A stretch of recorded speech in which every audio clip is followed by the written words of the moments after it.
Pagi Bapak Ibu yang dikasihi Tuhan, kita bersyukur di tengah-tengah pandemi Corona, kita tetap boleh setia beribadah kepada Tuhan. Mari kita mengawali firman Tuhan ini meminta pertolongan Tuhan. Mari kita berdoa. Tuhan Yesus, kami mengucap syukur bahwa keadaan yang sulit ini di tengah-tengah pandemi Corona, ini bukan pertama kali di dunia. Di dalam Alkitab sudah mencatat beberapa kali kesulitan yang dihadapi oleh orang Israel menghadapi ketidakjelasan. Kami berdoa Tuhan supaya kami boleh belajar dari firman-Mu. Engkau yang kuduskan kami semua, Engkau yang membuat kami boleh mengerti dan lebih mengenal Engkau, sehingga kami boleh mengalami satu pertumbuhan iman melalui ibadah-ibadah yang sedang dilangsungkan. Kami mengucap syukur, berkati setiap yang mendengar, berkati hamba-Mu yang menyampaikan firman, biarlah Engkau sendiri melalui kuasa Roh-Mu mengkuduskan kami semua. Firman-Mu adalah kebenaran. Kuduskan kami dalam kebenaran-Mu, demi nama Tuhan Yesus kami telah berdoa. Amin. Bapak Ibu, hari ini kita akan membaca dari kitab Rut. Hanya 3 huruf, R-U-T. Tetapi nama yang 3 huruf ini boleh menjadi satu ibu orang beriman. Dari kitab Rut, pasal yang pertama dikatakan ada satu keluarga dari Elimelek berangkat dari Bethlehem ke tanah Moab. Mereka di tengah-tengah Bethlehem mengalami satu keadaan lapar. Dari kisah selanjutnya kita bisa tahu bahwa istri Elimelek yang bernama Naomi itu 10 tahun kemudian waktu dia kembali, dia dikenal oleh orang-orang di Bethlehem dan mereka sangat terkejut bahwa Naomi pulang. Artinya sebelum mereka berangkat, keluarga dari Elimelek ini adalah keluarga yang dikenal oleh masyarakat. Dan Rut berkata mereka pergi dari Bethlehem dengan tangan yang penuh. Artinya kekayaan mereka cukup banyak, tetapi seringkali terjadi di tengah-tengah kelaparan, ada uang tidak bisa membeli makanan. Kita tidak tahu berapa jelas keadaan, Alkitab hanya mencatat saat itu adalah saat kelaparan terjadi di tengah-tengah Bethlehem. Kemudian mereka berangkat ke tanah Moab. Kitab Rut ini adalah kondisi keadaan dari kitab Hakim-Hakim. Hakim-Hakim seperti kita ketahui, orang-orang Israel di dalam Hakim-Hakim itu mereka hidup di dalam berhala. Setiap kali Tuhan murka, Tuhan menghukum mereka dengan bangsa-bangsa di sekitarnya. Pada saat mereka mengalami kesulitan, tindasan, mereka berseru kepada Tuhan, maka Tuhan akan mengangkat seorang hakim yang akan membawa mereka kepada satu pimpinan yang benar. Ketika hakim itu mati, kehidupan yang lama kembali berulah. Memang sulit untuk membawa orang-orang dewasa kepada satu jalur yang benar. Ada orang yang berkata mendidik anak-anak lebih gampang daripada mendidik orang dewasa. Hakim-hakim di ayat yang terakhir mengatakan begini, Hakim-hakim 21 ayat 25. Pada zaman itu, yaitu pada zaman hakim-hakim, tidak ada raja di antara orang Israel. Setiap orang berbuat apa yang benar menurut pandangannya sendiri. Ini satu keadaan yang sangat mengerikan, tidak jauh berbeda dengan saat ini sering dikatakan dengan zaman posmo. Dikatakan setiap orang berbuat apa yang benar menurut pandangannya sendiri. Di zaman posmo juga setiap orang mempunyai kebenarannya sendiri.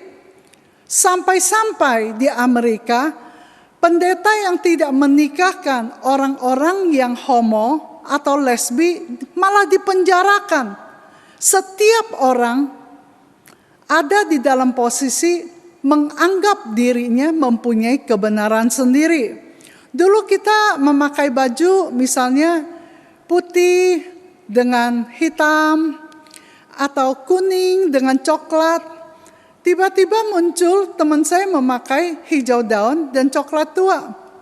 Saya bertanya, apa sambungan warna hijau tua ini dengan coklat tua ini? Dia bilang kan zaman posmo, setiap orang mempunyai kebenarannya sendiri. Kalau menurut saya ini adalah satu kebenaran, ya berarti yang lainnya nggak usah komplain. Oh, itu kira-kira zaman posmo. Setiap orang mengelola apa yang terpikir, apa yang menjadi cita-cita, apa yang dia rencanakan di tengah-tengah masyarakat dengan ukurannya sendiri. Kira-kira tahun 1050 sebelum Masehi, perkiraan surat Rut ini ditulis. Di sana sudah mengalami kehidupan tiap orang benar menurut kebenarannya sendiri. Keluarga Alimelek, dia mengambil keputusan dengan tangan yang penuh, artinya dengan satu kekayaan.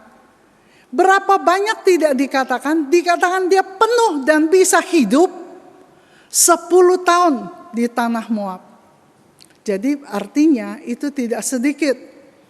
Mereka juga ikut di dalam seperti yang ayat terakhir dari kitab Hakim-Hakim. Setiap orang berbuat apa yang benar menurut pandangannya sendiri. Bukan lagi bertanya kepada Tuhan apa yang benar, apa yang boleh, apa yang tidak boleh, tidak. Tetapi menurut selera masing-masing. Keluarga ini dengan tangan yang penuh melambangkan satu kekayaan yang begitu banyak. Mereka tidak lagi berpikir tentang tetangga di Bethlehem yang membutuhkan makan karena kelaparan. Mereka tidak lagi membelikan nasi kuning untuk tetangganya. Mereka tidak peduli jerit tangis dari setiap keluarga yang sulit, tetapi dikatakan dengan tangan yang penuh mereka berangkat ke Moab. Waktu itu mereka dapat kabar bahwa di Moab itu tidak ada kelaparan.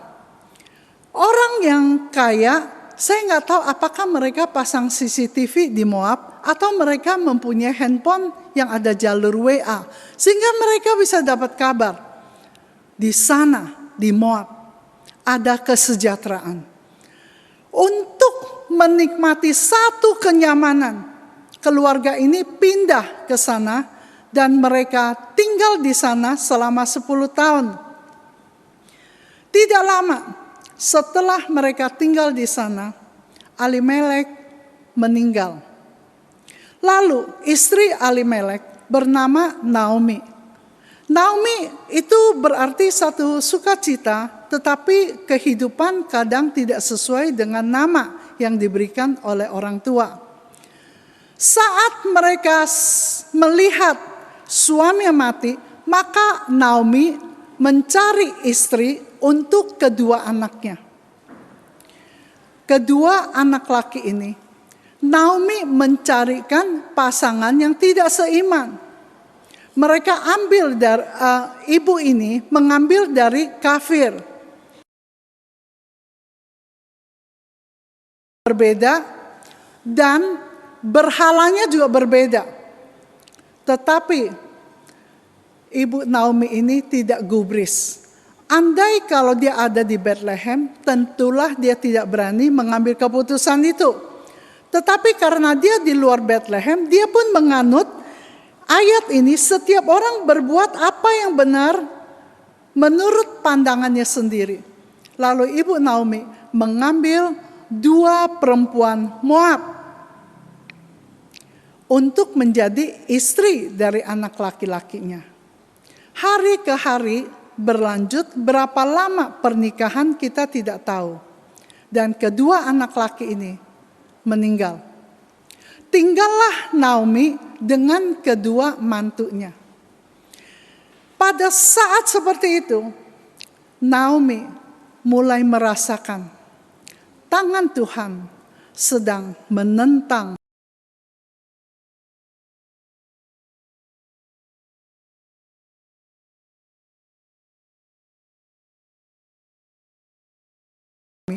belum tentu satu kebenaran menurut Tuhan. Maka dia digerakkan satu kegelisahan yang begitu besar. Dan dia mengambil keputusan untuk berkemas. Dia pulang kembali ke Bethlehem yang menurut perasaan dia itu akan lebih aman daripada terus bertentangan dengan Tuhan. Dia mengambil langkah pulang. Harta paling besar, materi, uang habis 10 tahun. Harta yang lebih besar lagi adalah suami dan 2 anak laki dan mati. Apa yang tersisa? Dengan tangan kosong, Naomi berkata, dengan tangan kosong saya kembali ke Bethlehem. Pada saat perjalanan pulang, kedua mantu mengiring dia, tetapi di tengah jalan, apa yang Naomi katakan kepada 2 mantu ini? Karena Naomi tahu dalam keadaan miskin, tidak bisa beli apa-apa lagi. Akankah Naomi masih bisa memelihara 2 mantu ini? Maka Naomi berkata di dalam ayat yang ke-7 dan seterusnya. Maka berangkatlah Naomi dari tempat tinggalnya itu bersama-sama dengan kedua mantunya. Ketika mereka sedang di jalan untuk pulang ke tanah Yudea, berkatalah Naomi kepada kedua mantunya itu, "Pergilah, pulanglah." Satu kali Naomi mulai berkata, "Pulanglah, jangan ikut saya ke Bethlehem. Pulanglah kamu kembali ke Moab, kepada keluargamu, kepada kepercayaanmu, kepada orang-orang yang membahagiakan kamu. Pergilah dan pulanglah masing-masing ke rumah ibumu. Tuhan kiranya menunjukkan kasih-Nya kepadamu, seperti kamu menunjukkan kepada orang-orang yang telah mati itu dan kepadamu." Naomi memberikan penghargaan bahwa kedua mantunya ini sangat baik. Memberikan nilai 100 untuk perilaku dari 2 mantu. Senang ya dapat pujian dari mertua kepada menantu. Bahwa ini adalah menantu yang sangat baik kepada siapa?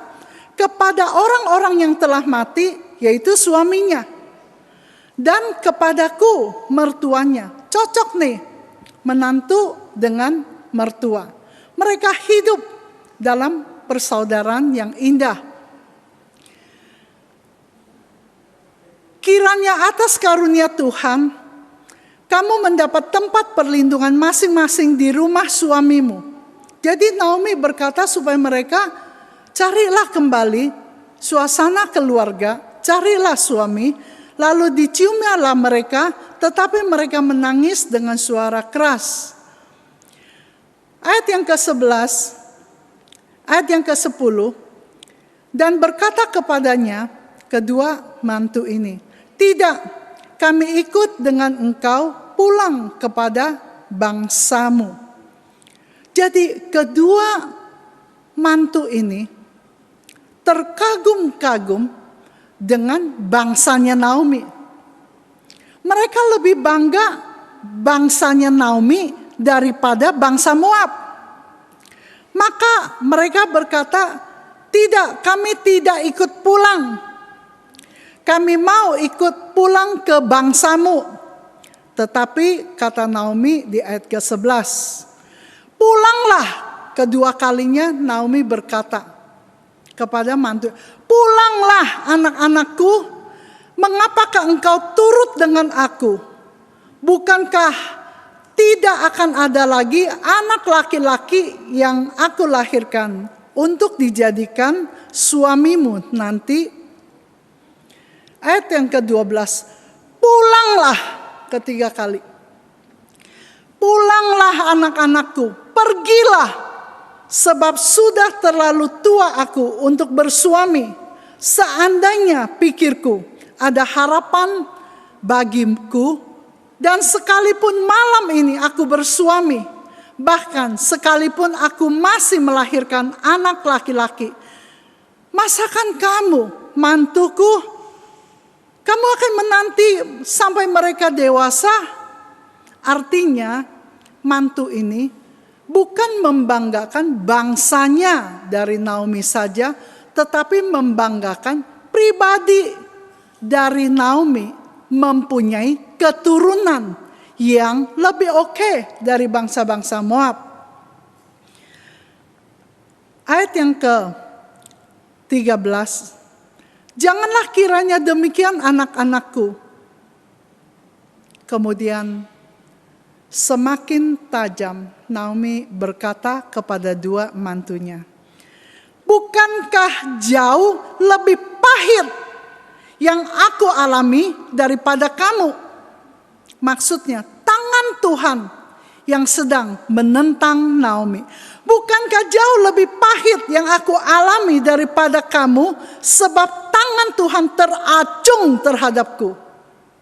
Supaya dua mantunya berpikir ulang. Kamu kalau ikut saya, kamu bukan hanya bangga kepada bangsaku, bukan hanya bangga kepada pribadiku yang kamu nampak baik, sesungguhnya di dalam hati saya sedang melakukan bukan kehendak Tuhan. Banyak keputusan-keputusan yang Naomi ambil tidak menghadirkan Tuhan. Dia saat ini merasa tangan Tuhan sedang teracung melawan Naomi. Lalu Orpa menantunya menangis dengan suara keras. Lalu Orpa mencium mertuanya dan minta diri.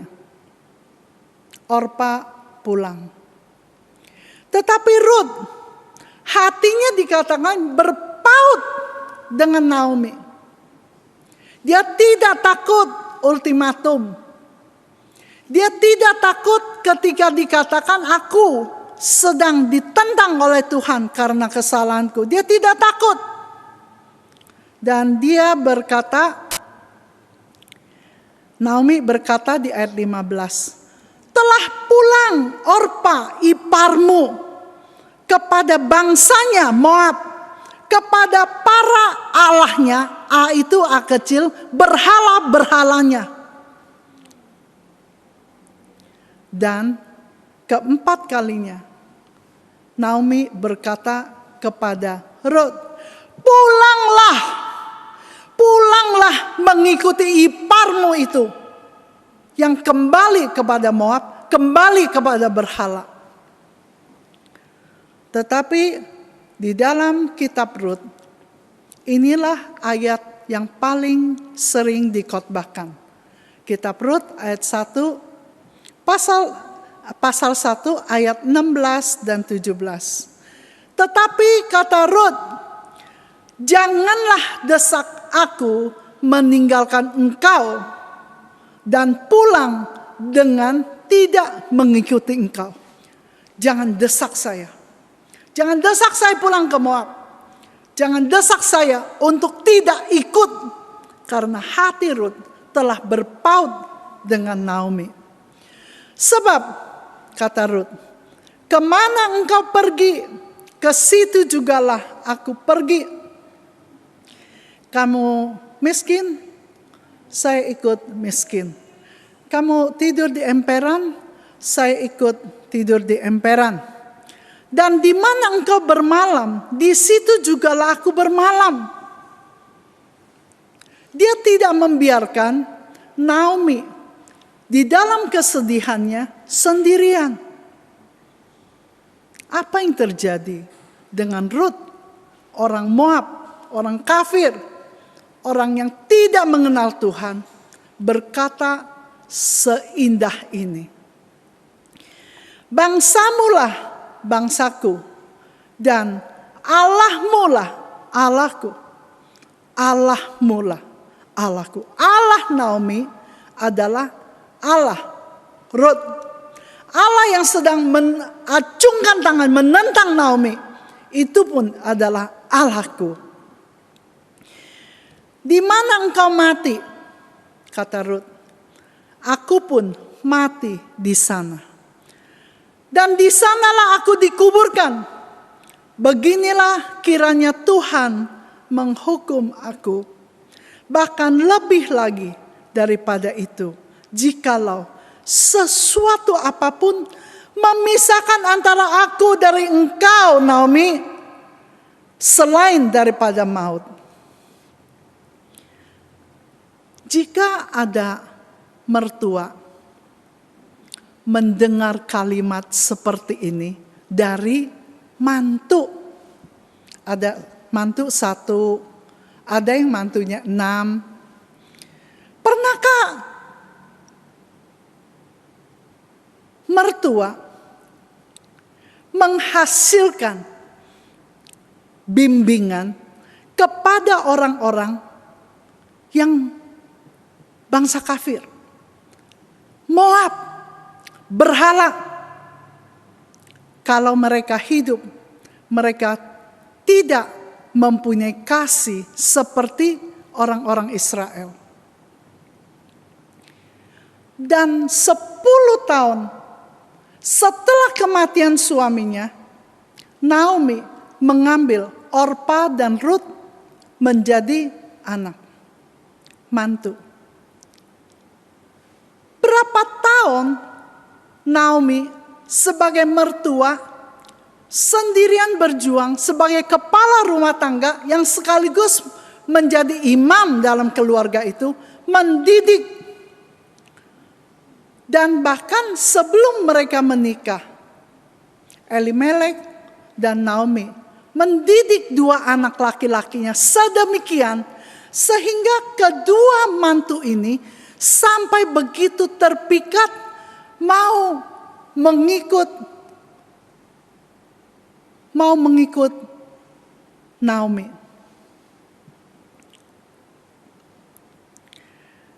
Lalu Ruth mengikut Naomi pulang. Ketika sampai ke Bethlehem, di ayat 19 dikatakan, gemparlah seluruh kota. Sudah 10 tahun masih dikenalin. Dulu mungkin pergi ada baju yang keren, pergi dengan harta yang banyak, mungkin pakai keledai membawa harta-hartanya. Dikenal orang-orang di kota. Ketika Naomi pulang, tidak ada baju bangsawan lagi, tidak ada keledai lagi. Dikatakan mereka berjalan kaki, berjalan sampai ke Bethlehem. Tidak ada sesuatu yang dibanggakan, tetapi gempar kota itu. Artinya dulu mereka adalah orang yang dikenal seluruh kota. Gempar dan mereka lihat, bukankah ini Naomi? Bukankah ini Naomi yang dulu meninggalkan kita di dalam kekayaannya? Lalu Naomi berkata di ayat 21, dengan tangan yang penuh aku pergi, tetapi dengan tangan yang kosong Tuhan memulangkan aku. Mengapakah kamu menyebutkan aku Naomi? Karena Tuhan telah naik saksi menentang aku, dan yang maha kuasa telah mendatangkan malapetaka kepadaku. pada saat mereka pulang, disitulah permulaan musim menuai jelai. Di dalam ketidakpastian orang-orang Israel, di dalam ketidaksetiaan zaman hakim-hakim, di dalam kemurtatan dari orang-orang Israel, di dalam kemerosotan moral dan kejatuhan iman yang paling dalam, di mana mereka tidak lagi melakukan perayaan Paskah yang diminta oleh Tuhan pada saat mereka keluar dari Mesir dan sebelum mereka masuk ke Kanaan. Mereka tidak lagi mengindahkan Tuhan. Semakin Tuhan dijauhkan, maka hati orang yang menjauh dari Tuhan sulit untuk dapat pimpinan Tuhan. Maka setiap orang menurut pandangannya sendiri. 17 Mei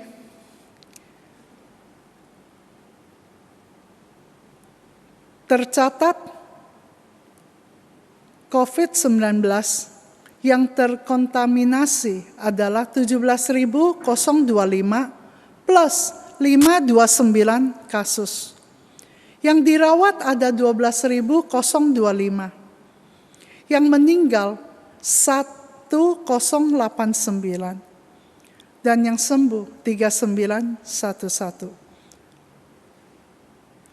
Di Jakarta ada 5811 yang terkontaminasi, yang meninggal 460, yang sembuh 1295. Bagaimana dengan Kaltim? Kaltim mencatat yang terkontaminasi 253, meninggal 3, sembuh 63. Hari ini PSBB mulai dilonggarkan untuk kelancaran dari ekonomi. Pimpinan berkata bahwa selama PSBB, masyarakat sudah diajarkan untuk mengerti bagaimana caranya mengamankan diri, jaga jarak, cuci tangan, tidak mengalami satu yang namanya kedekatan, lalu keadaan seperti itu akan menolong dengan masker yang baik. Tetapi ketika Terminal 1 dan Terminal 3 Airport Soekarno-Hatta dibuka, di sana orang yang akan berangkat melalui pesawat duduk dan sangat banyak sekali. Pada hari itu, angka COVID meningkat yang terkontaminasi. Sebentar lagi kita akan memasuki pembebasan atau PSBB yang di-adjust. Untuk lebih longgar, yang sungguh-sungguh bekerja boleh. Yang bisa tinggal di rumah tetap stay at home. Apa yang terjadi pada saat andai PSBB itu sudah tidak ada? Pimpinan negara berkata, latihan sudah diberikan. PSBB andai kalau tidak ada pun, latihan sudah ada. Maka kita sendiri jangan menjadi liar. Yang seperti dilakukan di dalam Alkitab, setiap orang melakukan apa yang benar menurut pendapatnya. Dengan leluasa mengambil keputusan yang tidak menghadirkan Tuhan. Dengan leluasa mengambil satu kondisi di mana boleh meluapkan emosi seluap-luapnya. Tidak mau tahu siapa aja yang menjadi korban, tetapi setiap orang mengambil keputusan benar menurut pendapatnya. Di dalam ayat yang berikut, lihat bagaimana Naomi itu ketika sadar dia telah melakukan kesalahan di hari-hari yang lalu. maka dia tetap mengajarkan Rut dengan cara yang benar, cara yang sopan, cara orang beriman, karena dia tahu Rut adalah orang Moab yang bisa dikucilkan, yang bisa diusir, yang bisa didiskriminasi. Naomi sudah tua, dan Naomi mengajarkan Rut sampai akhirnya Rut begitu mendengar ajaran Naomi, dan Tuhan begitu memberkati sehingga ia boleh menjadi nenek moyang dari Daud. Bukankah ada generasi di atas kita yang boleh kita evaluasi seperti apa generasi di atas kita? Yang paling dekat-dekat adalah kakek dan mama papa kita. Apa yang mereka ajarkan sehingga hari ini kita lebih mengikuti ajaran Tuhan atau ajaran budaya.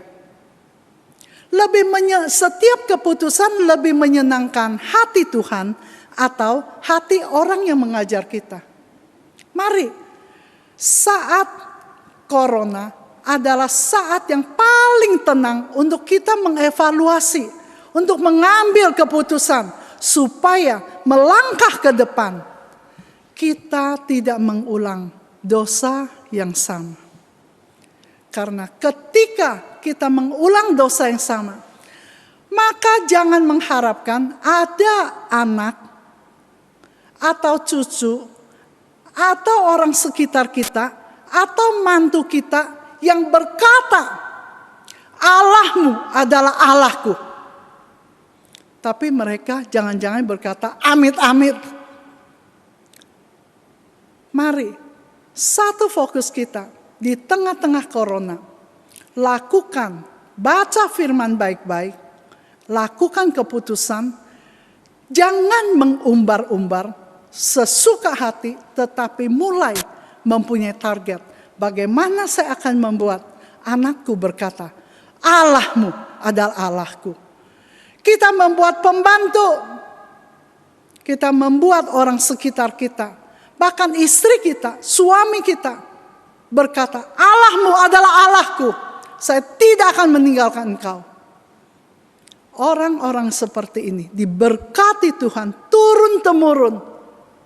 Dan Alkitab boleh mencatat silsilah dari Kristus tercatat nama Boas, di mana istrinya adalah kafir Moab yang sudah dilahirbarukan dan mengakui Allah orang Israel adalah Allahnya. Mari kita berdoa. Tuhan, kami berterima kasih untuk catatan di dalam kitab Rut. Kami bersyukur di tengah-tengah kesulitan hidup, ada satu orang seperti Naomi berani mengevaluasi, berani mengakui kegagalan dia, berani untuk mengambil langkah yang tidak mengulang kegagalan yang lama.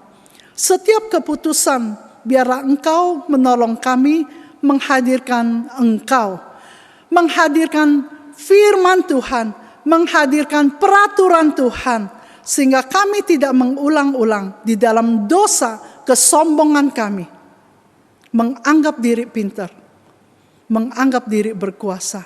Pimpin kami rendah hati membaca firman-Mu dan menghadirkan firman-Mu di tengah-tengah keputusan apapun yang akan kami lakukan. Kami mau selama kami sekolah Tuhan di masa pandemi ini, kami mengalami satu pembaharuan akal budi. Kami mengalami satu pembaharuan